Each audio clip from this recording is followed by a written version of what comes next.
Hola, ¿cómo están? Bienvenidos a una nueva charla de nuevo. Aquí estamos con el profesor Leopoldo González. Hoy venimos después de un mes que tenemos una charla muy amena y muy nutritiva. Profe, hace un mes usted decía que el país estaba un poquito sometido a una nube de incertidumbre. ¿Cómo siente el país ahorita, profe? Y pues buena noche, gracias por la charla. No, muchas gracias a ti, Alejandro, y gracias a los amigos que siguen tu espacio. La incertidumbre que vivíamos y que claramente comprobábamos hace poco más de un mes, tenía una certeza. Esa certeza radicaba en el hecho de que esa incertidumbre iba a convertirse, con el paso de los días y las semanas, en una masa de inquietud y de agitación social. Y esa masa de agitación y de inquietud social, desde luego que iba a convertirse en calles y plazas llenas. ¿Por qué razón? Porque México cada vez está avanzando de manera más clara hacia un horizonte que debimos ahuyentar de nuestras posibilidades como nación, pero no pudimos. Y ese horizonte indica que el país terminaría dividido en dos países. Uno, el país del poder, y otro, el país de la sociedad. Así que esa incertidumbre, que tenía una certeza de fondo, desembocó en esto. Hoy tenemos una república partida en dos. Ya sabemos cuáles son los dos lados de la moneda. Así es, profe. Entonces, vemos a un país polarizado, vemos a un país sometido con inseguridad, vemos a un país partido con la intención o sin intención o por omisión. ¿Cómo es, profe? Bueno, el país está partido porque, digamos que el gobierno, como su nombre lo indica, tiene como función gobernar. Y gobernar desde el punto de vista de la Grecia clásica, desde el punto de vista de la teoría política, desde el punto de vista de la teoría del Estado, desde el punto de vista de la teoría constitucional, gobernar son dos cosas. Es la capacidad de dar respuestas desde el poder a una sociedad que justamente funda el Estado y funda el gobierno por el pacto electoral. En primer lugar, dar respuestas. Y con esto, digamos que el gobierno recupera un sentido antiguo del poder. Y uno de los sentidos antiguos del poder radica en el hecho de que el poder es proveedor de sentido. El poder es proveedor de rumbos, de salidas, de alternativas. Entonces, el poder tiene como función natural dar respuestas. Y la segunda parte, que justifica y que legitima el ejercicio del poder, es que éste es capaz de dar resultados de gobierno, resultados de administración pública, resultados por lo que toca a la conducción de los asuntos de la res pública. Y el gobierno mexicano, claramente el régimen actual que tiene 7 años en el poder, no ha sabido dar ni respuestas, o sea que no provee sentido a la vida social, a la vida colectiva, y por otra parte, no ha sabido dar resultados. Dar resultados es resolver problemas. No es crear nuevos problemas y multiplicarlos, es resolver los problemas existentes e inhibir la aparición de nuevos problemas. No lo ha sabido hacer. Tenemos un gobierno reprobado en términos generales y en términos particulares.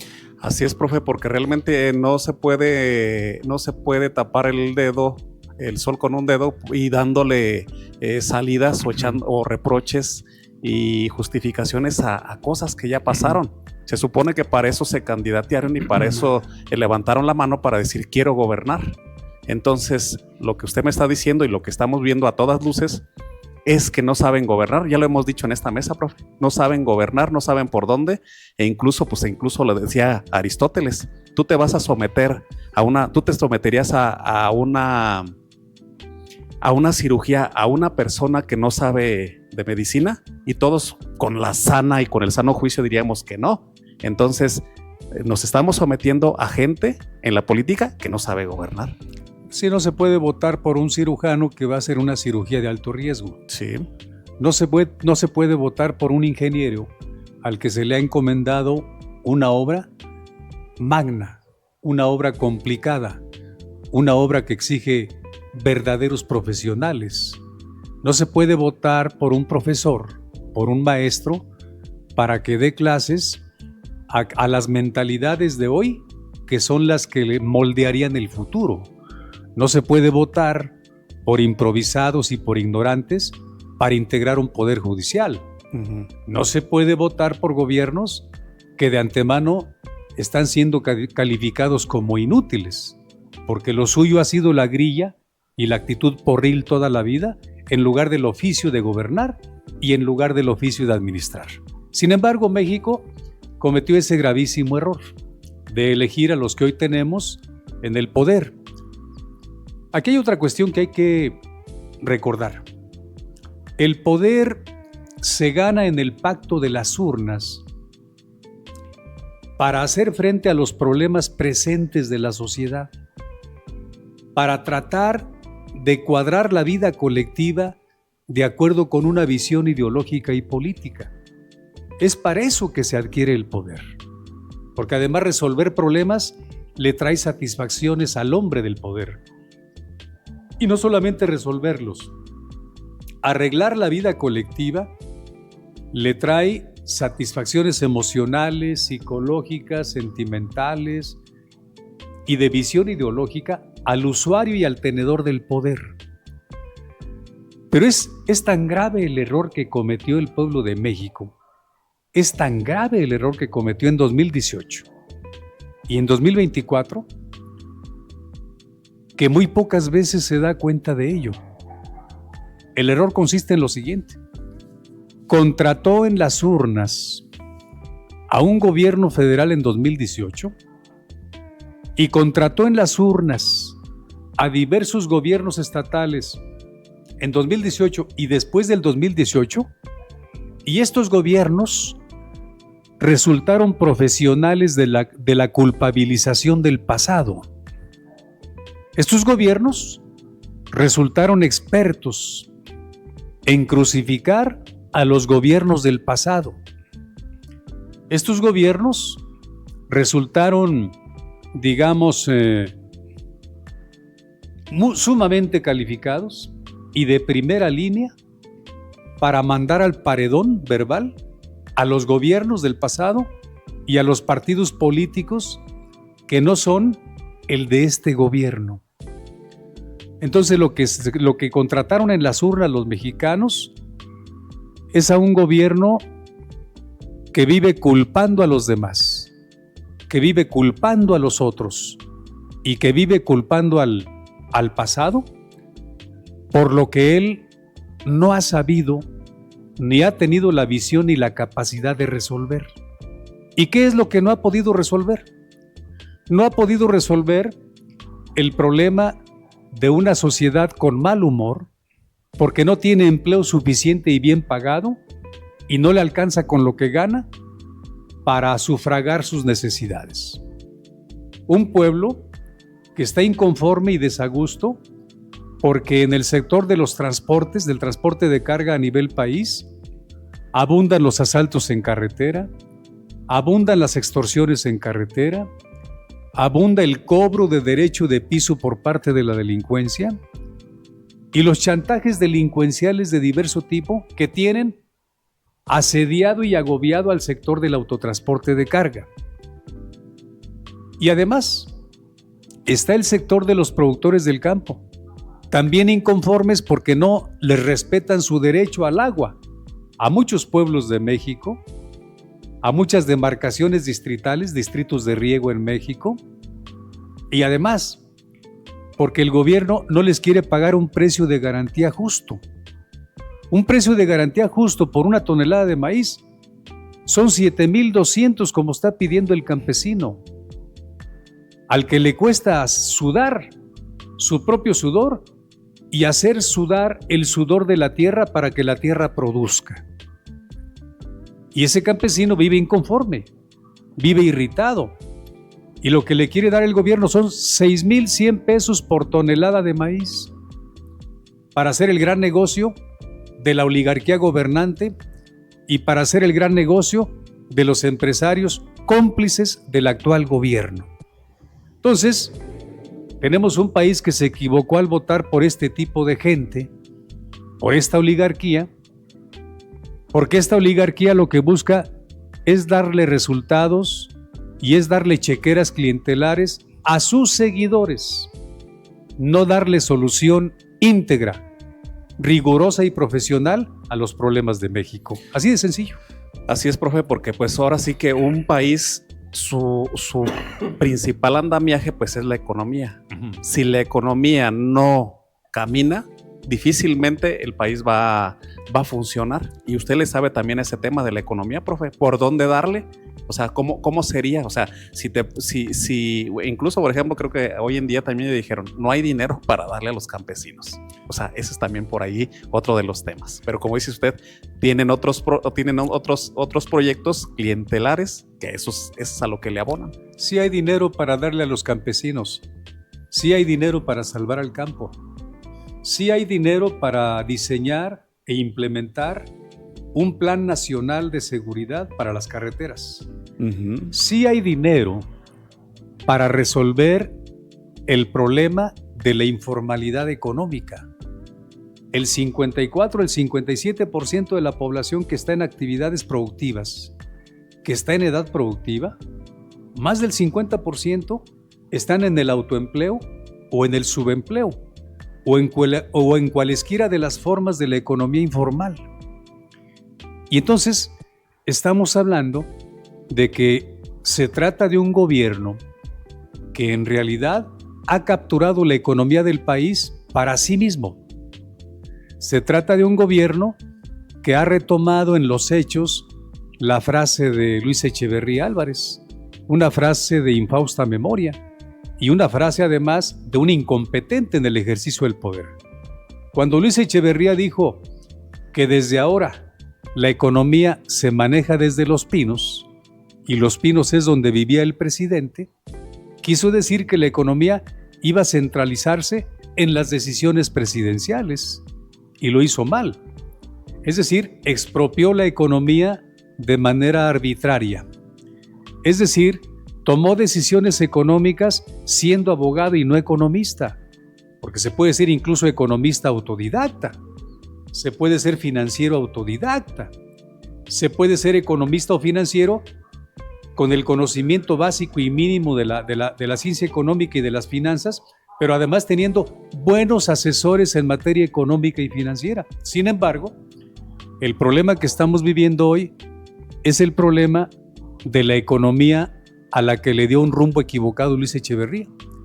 Estas gentes del actual gobierno han expropiado la economía para su oligarquía burocrática. Estas gentes del actual gobierno han expropiado la economía para hacer una compra, entre comillas, para hacer una compra mediante la intimidación, el chantaje y los apoyos clientelares, para hacer una compra de un mercado electoral que les sea cautivo a la hora de las elecciones.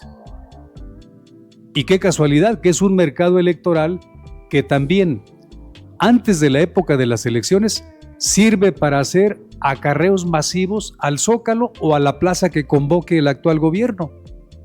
Es decir, estamos hablando de una economía secuestrada por la oligarquía gobernante, primero para comprar a las redes clientelares mediante esa extorsión clientelar del cheque bimestral, por cualquier motivo o concepto, comenzando por la pensión para adultos mayores y hasta las becas que andan dando ahora, dizque para el transporte estudiantil, la beca Gertrudis Bocanegra. ya no hayan qué más inventarse. La beca Rita Cetina, la beca Gertrudis Bocanegra, son becas para controlar y pastorear a la población. Son becas para someter a la población, llevarla a los actos públicos que quiera Morena o el oficialismo, y cuando lleguen las elecciones, llevarlos y acarrearlos a votar por la misma opción que lleva a este país al desastre y a la ruina. ¿Qué estamos viviendo entonces? Una esquizofrenia económica. La economía nacional, que es de todos, secuestrada por una oligarquía gobernante que no llega a 2,000 personas. Y por otra parte, esa economía que ellos han secuestrado, la usan solamente para asegurar su permanencia en el poder mediante la entrega de cheques bimestrales por distintos conceptos, incluido el programa de Jóvenes Sembrando Vida e incluidos tantos programas que han inventado, no para sacar al país adelante, no para resolver los problemas forestales, agrícolas, urbanos y de servicios públicos del país, no.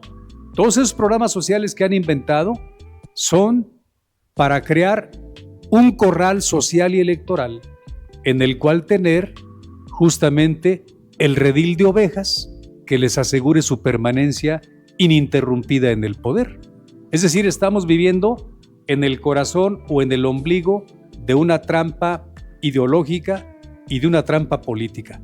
Y esa trampa es la del populismo en la versión de la 4T, concebida por este megalómano que vive en Palenque y concebida por sus empleados menores, incluida la que está en la presidencia de la República.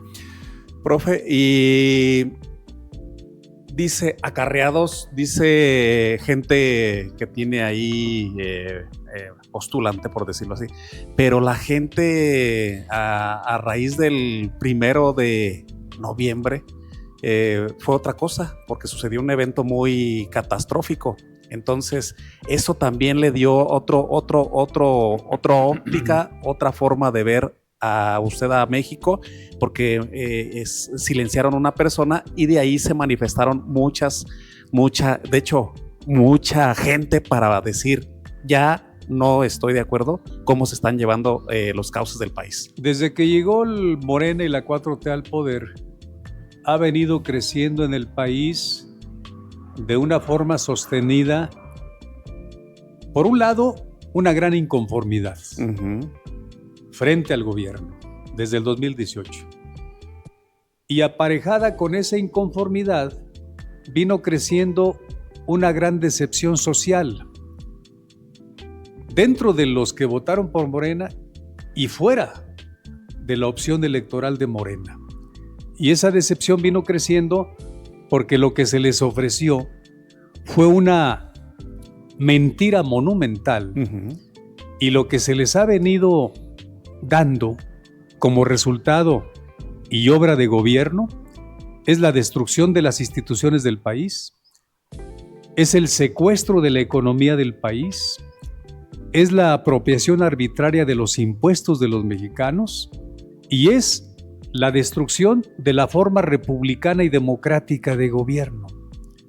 Eso no se ofreció en campaña. El hombre que tiene la pulsión de la mentira, el que miente de manera compulsiva y que vive en Palenque, le ofreció una cosa al país en cada uno de los temas que eran propios de la campaña electoral, y lo que vino dándole y otorgándole al país fue algo totalmente contrario. Pongo un solo ejemplo nada más. Ofreció que íbamos a vivir en la mejor de las democracias y que incluso iba a perfeccionarla y mejorarla. No, llegó a deteriorarla.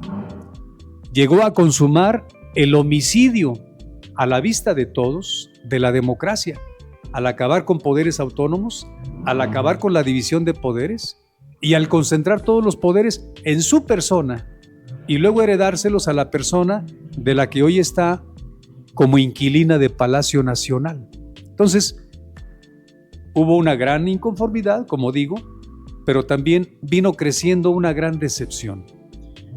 Y en tercer lugar, o en el tercer carril, esa inconformidad social y ciudadana y esa decepción partidista y ciudadana, me parece que fueron los dos caldos de cultivo que han configurado el escenario con el cual llegamos al mes de noviembre del 2025. ¿Y ese escenario cuál es? Es el escenario de la más fuerte impugnación que se recuerde en la historia de México hacia un gobierno que le ha fallado a la población, que le ha fallado a los ciudadanos. Es decir, es un escenario de crispación, de gran radicalización social que ha tomado cuerpo en la impugnación que ha vivido el gobierno en las calles, en las plazas y en las carreteras desde el mes más o menos de octubre para acá. Hablando de la muerte de Bernardo Bravo Manríquez, el líder limonero en Apatzingán, y luego pasando casi 15 días después a la muerte del alcalde de Uruapan, Carlos Manso, asesinado en la plaza principal de Uruapan, en la plaza de los mártires de Uruapan, a un lado de la plaza Morelos en Uruapan. Así que por eso estamos viviendo pues este ambiente de crispación, de agitación, de irritación y quizás un momento que pudiera ser un síntoma. Quizás pudiera ser un síntoma, lo podemos discutir, un síntoma de un movimiento o prerrevolucionario o de estallido social. De un síntoma, como bien dice usted, de un síntoma de la sociedad que se manifestó el 15 de noviembre y que es, la verdad, un antes y un después, como dice usted, no se había visto cómo se había manifestado la gente. Entonces es un antes y un después con esta manifestación del 15. México, profe, porque pues realmente no lo veían venir y al grado de que también se blindaron, se pusieron a pensar que le tenían miedo a esta convocatoria que se hizo. La inconformidad y la decepción que trae México a partir del 2018, las cuales vinieron siendo crecientes, esa inconformidad y esa decepción nacional, me parece que estaban buscando una coyuntura propiciatoria. Me parece que estaban buscando la gota que derramara el vaso. Me parece que estaban buscando un pretexto justificatorio para externar, para hacer pública y masiva toda esa inconformidad y toda esa decepción.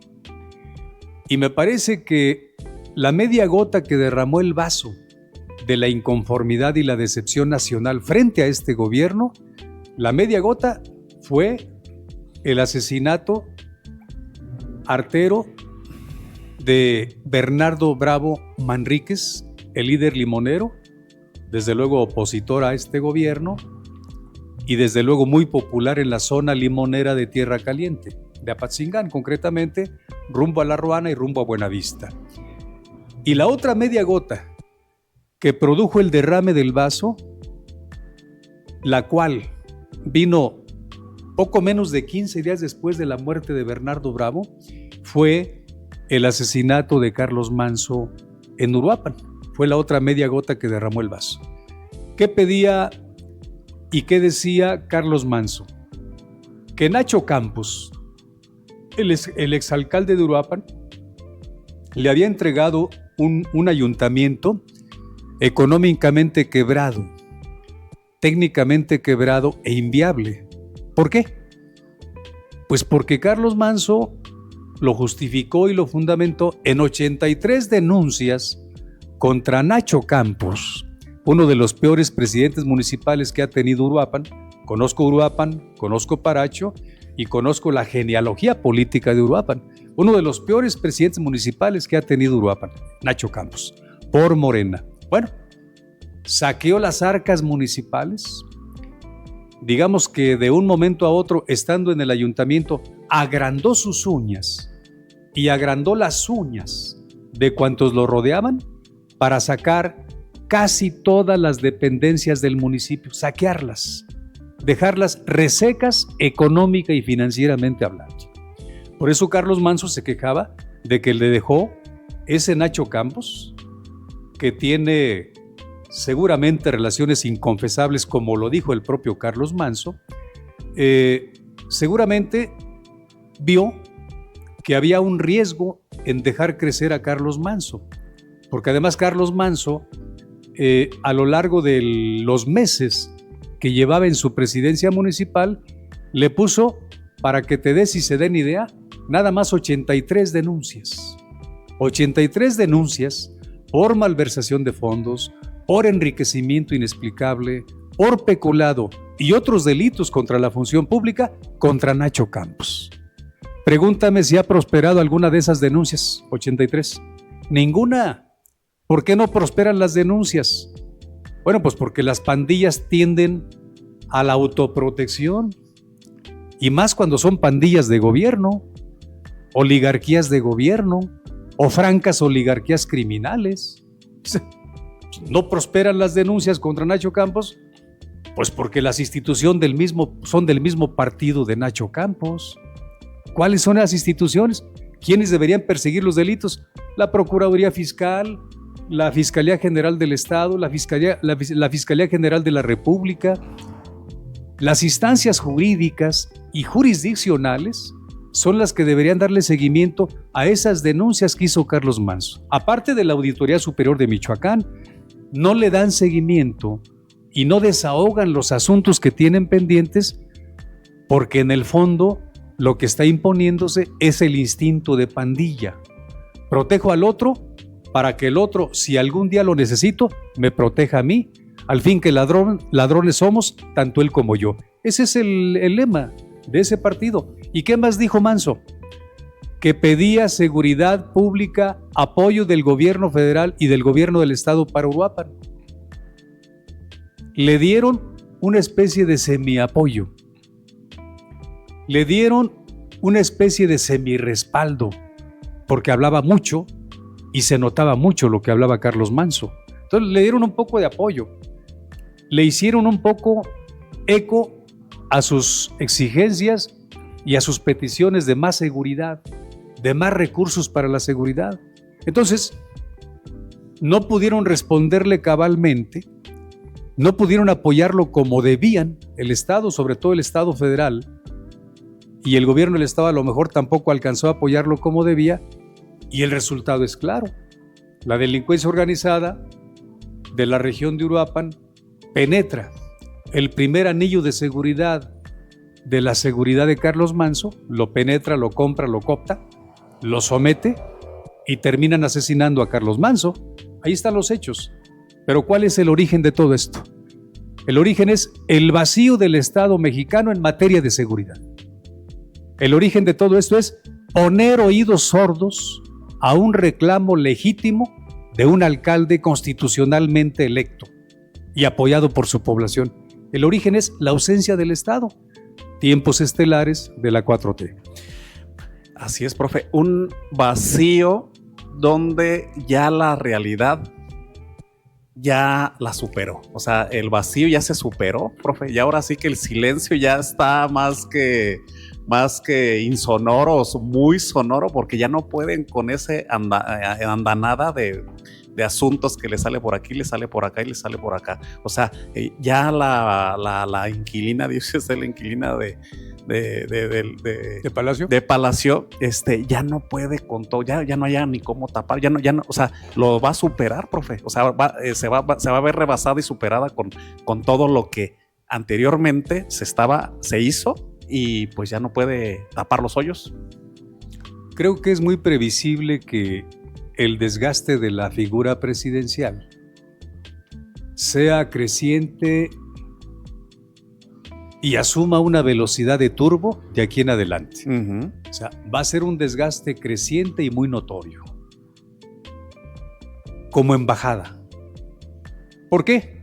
Por insensibilidad social y política. ¿Por qué? Porque encabeza o representa un gobierno de oídos sordos frente a los problemas y de oídos sordos frente al país. ¿Y por qué más? Porque no dan muestras de aptitud ni de eficacia para gobernar en ninguno de los rubros de la vida pública del país. ¿Y por qué más? Porque quieren llevarse las comaladas de dinero para la misma base electoral clientelar a la que han alimentado y nutrido en los últimos 7 años, para que ese mismo conjunto de redes clientelares, que son su masa electoral, cautiva y sierva, siga apoyándolos en su permanencia en el poder.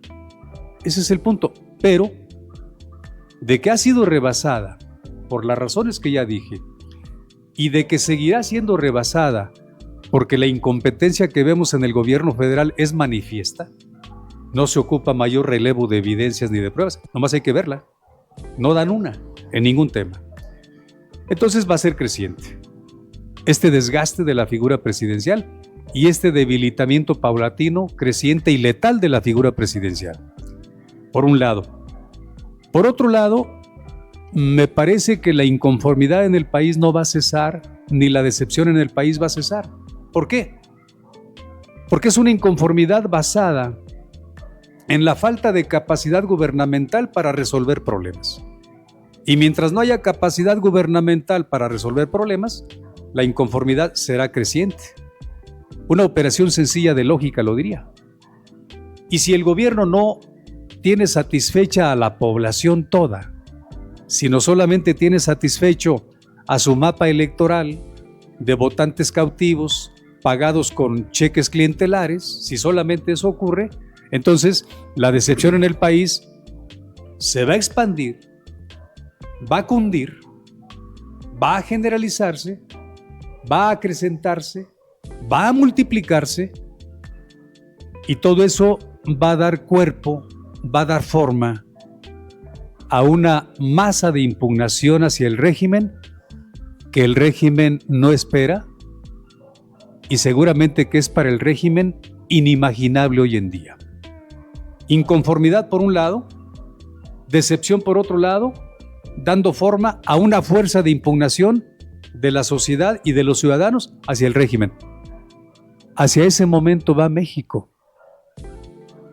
Creo que estamos a tiempo todavía, estamos a tiempo.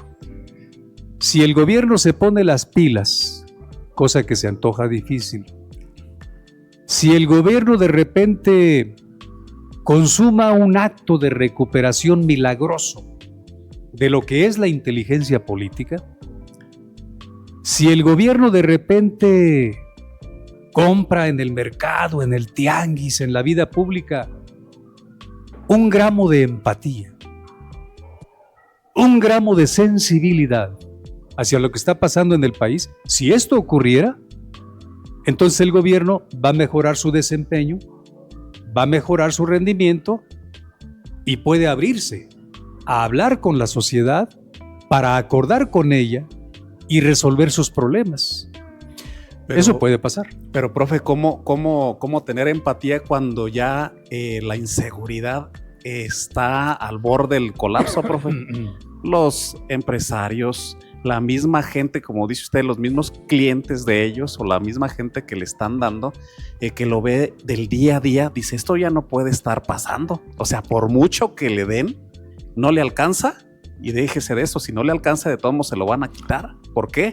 Porque eso es un síntoma del día a día, del paso a paso de la colonia, por decirlo así, profe. Por muy que traiga yo la camiseta guinda, pues si así me están asaltando a la siguiente esquina, eso ya no puede, ya no es normal, profe. Unos cuantos van a seguir creyendo ese rollo de las mañaneras y esos rollos que se difunden por ahí, frecuentemente irresponsables y frecuentemente mentirosos. Unos cuantos. La gran mayoría se les está alejando. Y lo saben. Quieren disfrazar eso con encuestas en los que la inquilina de Palacio tiene nombre 79, 84, 93% de simpatía y popularidad. Mentiras, pamplinas. También hay otras empresas que hacen encuestas y esas encuestas hablan de que tiene un 41% o un 42% de popularidad o un 43%. Y esas mismas encuestas rigurosas, metodológicas y científicas hablan de que en el último mes y medio ha caído entre 20 y 24 puntos en la simpatía del país hacia ella. Y son encuestas no mandadas a hacer por el gobierno, no mandadas a hacer por la 4T y no mandadas a hacer por Morena. Son encuestas reales, son encuestas verídicas. Las que ellos manejan son encuestas propagandísticas, son encuestas de manipulación social que la gente no está creyendo. Bueno, eso por un lado. Por otro lado, el problema del gobierno de la 4T es que sí tiene empatía, pero con los criminales. El problema del gobierno de la 4T es que sí tiene empatía, pero con la mediocridad gubernamental. El problema del gobierno de la 4T es que sí tiene empatía, pero con la falta de resultados en la administración pública del día a día. El problema de los gobiernos de la 4T en general es que son la más declarada y redonda exaltación de ineptitudes que recuerde la historia de México. Nada más.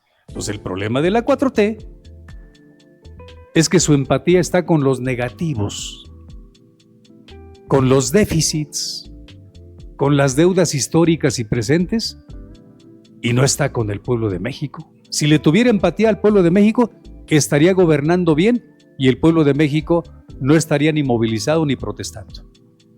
Pero como no tiene empatía con el pueblo de México y el pueblo de México se está dando cuenta, su problema es ese. En el despertar del pueblo de México va a estar en los próximos días o semanas o meses el Waterloo de Morena y la 4T. Así es, profe. Pues podemos seguir aquí con el tema y como dice usted, van a seguir saliendo temas a borbotones, profe, porque pues como le digo, ya no pueden parar a los arreglos que se tenían antes y que están saliendo ahorita y siguen saliendo, profe. Entonces ya tienen que, o sea, la presidenta tiene que empezar a ofrendar cabezas, porque si no, ya nos olvidamos de la barredora. ¿Dijiste ofrendar cabezas? Sí. Ya no tiene que ofrecerlas, porque al fin y al cabo si sigue tapando esos que a oídos sordos, pues va a implosionar todo esto. Es decir, es un gobierno protector del huachicol fiscal del que se beneficia. Es un gobierno protector de criminales del perfil y de la calaña de Adán Augusto López Hernández. Es un gobierno protector de criminales del perfil de Cuauhtémoc Blanco. Es un gobierno protector de criminales como Sergio Carmona, que fue asesinado en Monterrey, y como otros huachicoleros.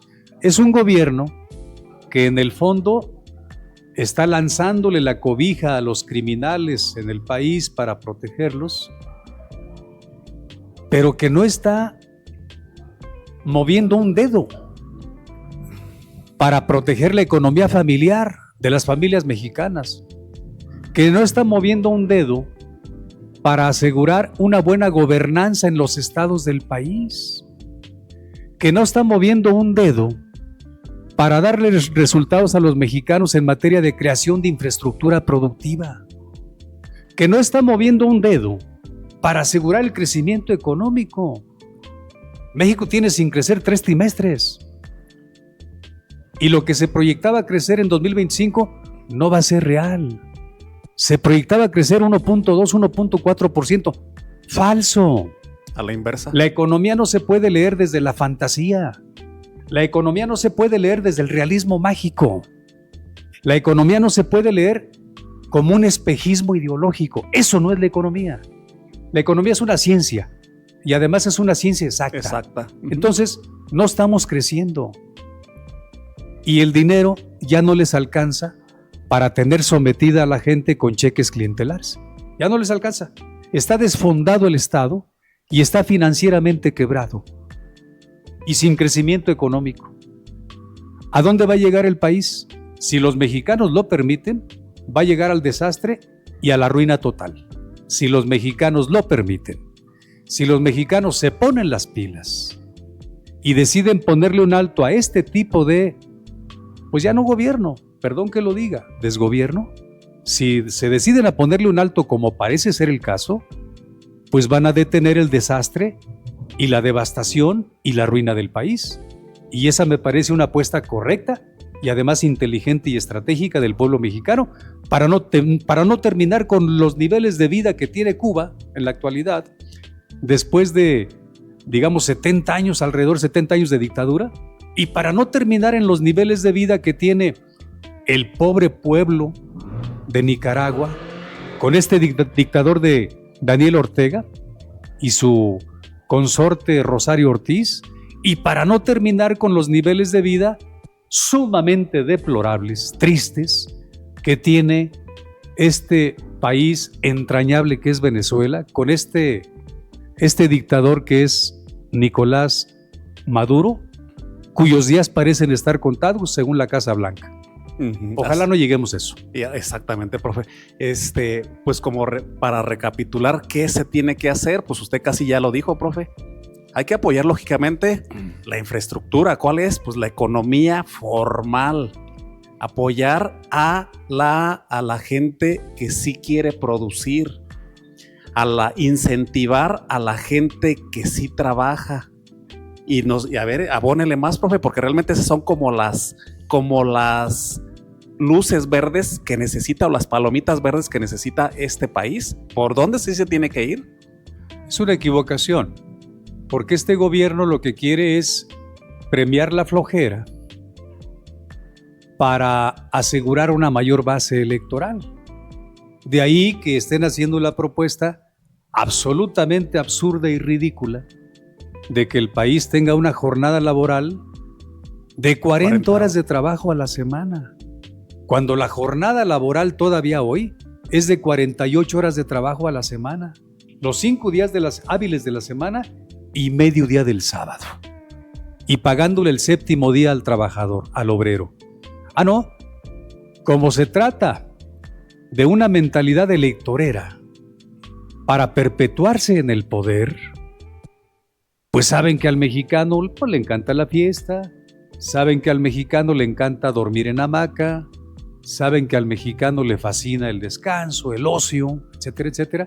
Y entonces traen la idea de que no hay que trabajar 48 horas, sino 40. ¿Y quiénes van a votar por eso? La holgazanería, los haraganes, los que ven en el ocio del pueblo de México un negocio político. Esos van a votar por esa iniciativa.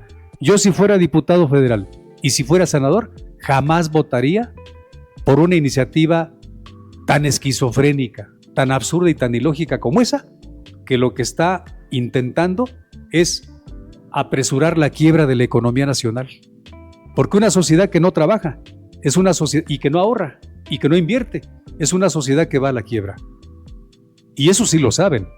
Esta gente perversa sí lo sabe.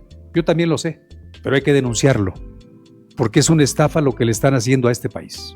Así es, profe. Pues bueno, algo que quiera abonarle, pero de cualquier manera, sí queremos decir a la gente, porque pues nos llegan ahí los comentarios, son muy negativos, y ahí con el profesor y toda esa onda. No, acuérdense que a los políticos o a la clase política se le exigen resultados, profe, porque para eso están, para eso se postularon, para eso se levantaron la mano. ¿Para qué? Para dar respuestas. Aquí no estamos por cuestiones de que te pusiste en la curul y pues a ver cómo nos va. No, a los políticos, la gente que todavía le queremos pensar un poquito, es que tiene que exigir resultados, porque al tejido social se les está yendo por las manos.